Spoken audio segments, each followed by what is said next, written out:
Guys, sasampulan ko kayo ng 14 slice. Yung 14 slice po, 1 kilo to 1.1 yung manok. Mabibenta nyo po ng 25 pesos.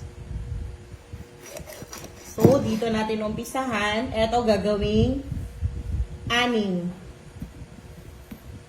Then, ito gagawin nating 8. So, 14.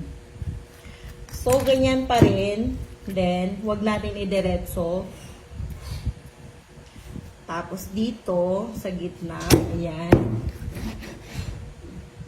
Ayan o, may buto, may buto. So, ibig sabihin, hindi man natin na sentro talaga, at least, medyo lang.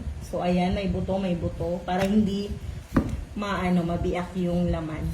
So, 14 slice tayo, gagawin natin itong 4. Paslanting dito, ayan, 1, 2,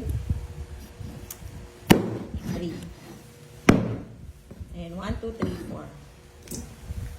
Then, eto, 14 slice. Tanggalin natin ito. Eto din, gagawin natin 4. 1, 2,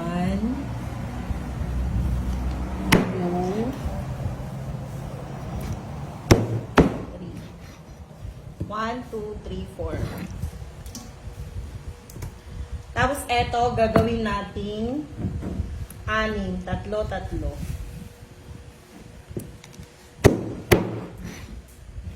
So, ganyan. Ganito po pag-chop.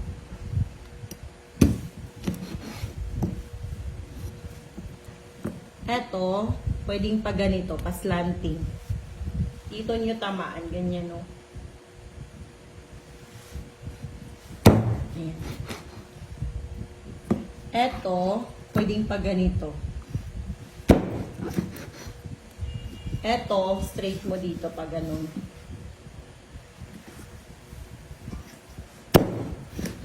So, ganyan lang po. 8 plus 6, 14. Hindi po kasali yung leeg, 14 slice po yan.